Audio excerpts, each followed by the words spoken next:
Chris Doering, kind enough to join us to preview a big weekend of college football. Chris, always appreciate the time. Thanks for it. How you been? Hey, I'm good, man. Good to be back with you, brother. Well, thanks so much for coming on. Let's start you off with the rivalry you know well, the world's largest outdoor cocktail party. I'll start you off on the Georgia side of it. Like all year we've said, all right, Georgia's a little vulnerable, but they're still undefeated. The schedule isn't great. How do you kind of view the Bulldogs heading into this one this weekend? Yeah, I think I view the Bulldogs a lot like I view Michigan. Two teams that we know, based upon the eye test, are really good teams. The way they're built, the fact that they haven't played really any true competition yet leaves you a little bit skeptical about who they are this season. As it relates to Georgia, I do think there's a little drop-off from where they were last year and the year before. A lot of that has to do with the defense that's now playing in the NFL and largely for the Philadelphia Eagles. But I do think there are some vulnerabilities that exist that may not have existed there before as it related to being able to run the football a little bit more on them and to be able to take advantage of the quarterback. Carson Beck, a young player still in his starting career, going back to his hometown in Jacksonville. You know how sometimes you go back in front of the friends and family and you want to press a little harder. So I do think Austin Armstrong has the ability to kind of disrupt him and force him into some errors. The good thing for Georgia, the running game seems to be getting back on track. Kendall Milton and Dejon Edwards are both more healthy now than they've been, and that offensive line certainly is one of the best in the conference. They're always going to miss Brock Bowers, but is this a week where they really miss Brock Bowers? Did it come back to bite them? Yeah, I mean, I never want to kind of disparage Brock Bowers by saying it doesn't matter, but I think there's a ton of really good players that they've recruited on the offensive side. The receivers are a much more talented, deep group of players than they have been in years past, so I think that helps to compensate. And a lot of people say, yeah, Oscar Delp and Lucky, the freshman, those two guys can pick up some of the slack, which is true. But I instead of playing more two tight end formations like they typically have, I think they maybe spread it out a little bit more and utilize, now that Ladd McConkey's back fully healthy, have him as the focal point of the passing game. I think Rosemary Jackson has done a great job this year as well. So they've got some really good homegrown talent as well as what they brought into the transfer portal with Ra Thomas and Dominic Lovett. Talking to Chris Doering right now. This Florida team in a big game up against Kentucky didn't show up, and they got run right through like a hot knife through butter. Few weeks ago, all right, they were able to beat Tennessee. That's a solid win, even though Tennessee is not as great of a program as they were a year ago. What is this Florida team as now they get ready for their biggest game of the season, their biggest test against number one Georgia?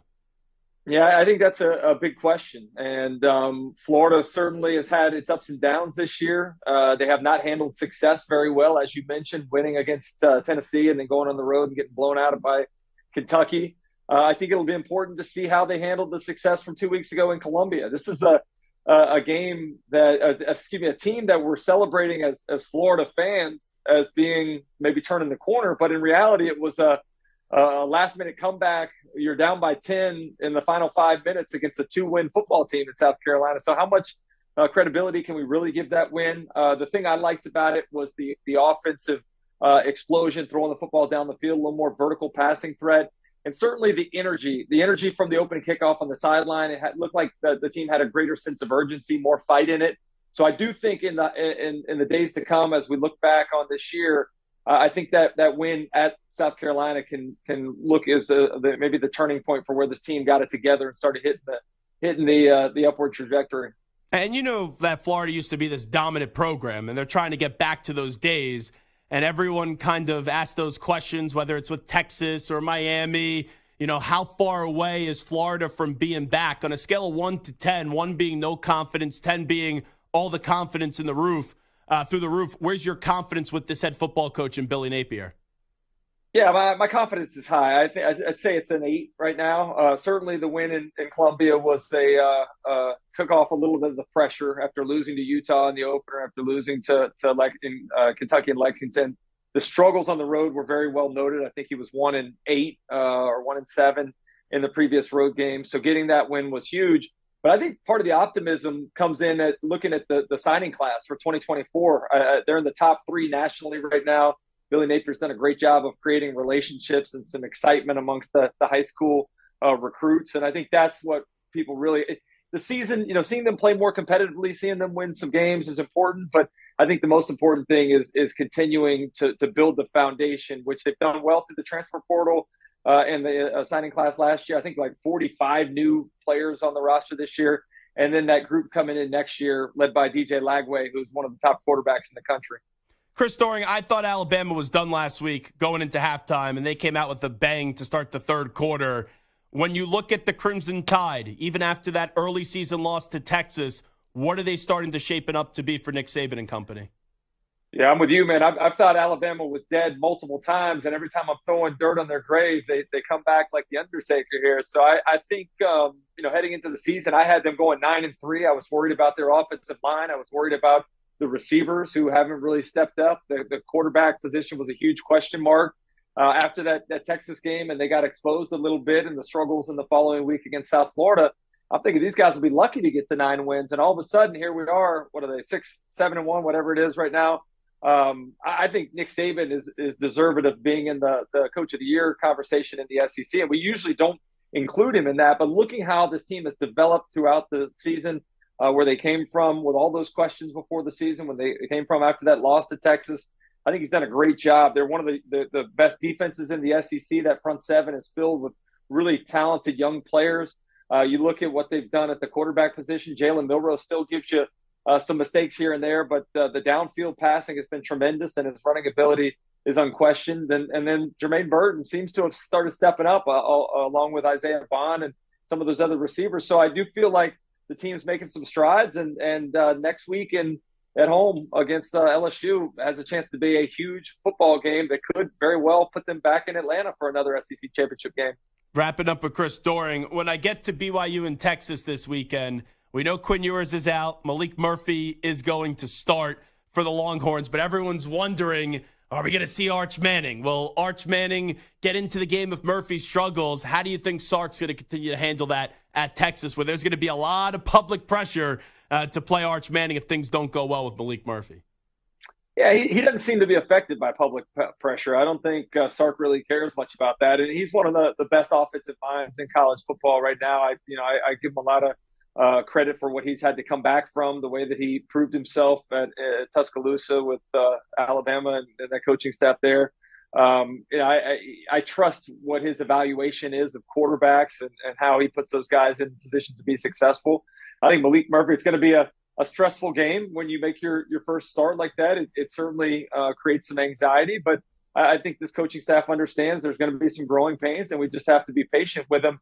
Clearly, you and I don't get to see all of the practices and the hours put forth behind the scenes, and there's a reason why Arch Manning isn't in that number 2 spot, heading into the season. And I think, the best thing you can do for a guy that has the Manning last name is not put more pressure on him by throwing him in there before he's ready. And I think this actually does him a great service in terms of allowing him to continue to get better until it's his opportunity.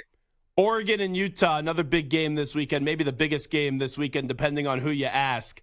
I heard Urban Meyer earlier in the week say Kyle Whittingham is the best coach in the country. Do you agree with that? And if not, how many coaches do you put in front of Kyle Whittingham?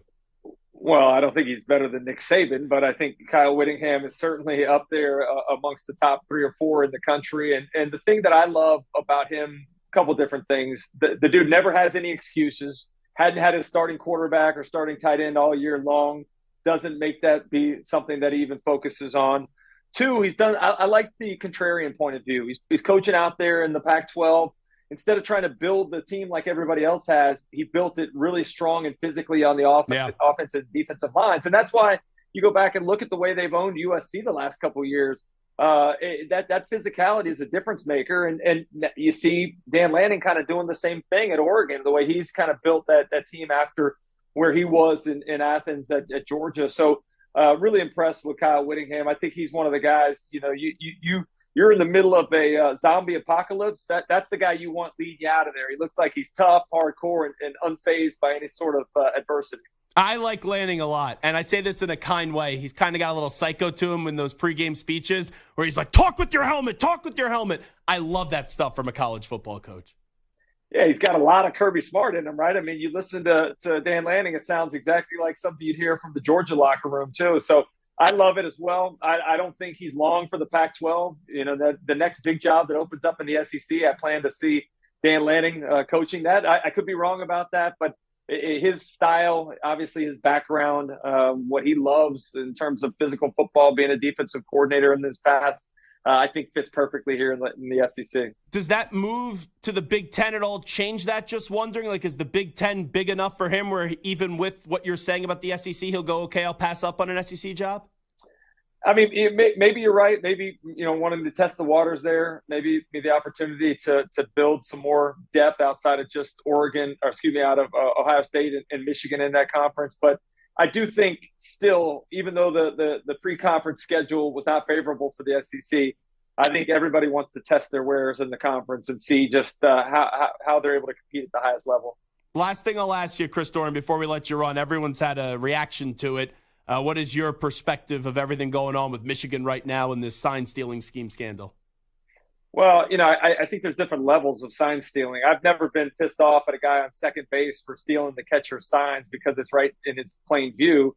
I do have a problem with the Astros videoing it from the outfield and hitting trash cans to pass that information along to the batter. And I think that's kind of the same thing we're dealing with here. If you're in the middle of a game, everybody's stealing signs. Everybody's trying to get a look at what the signalers from the sideline are putting in. That's part of the game.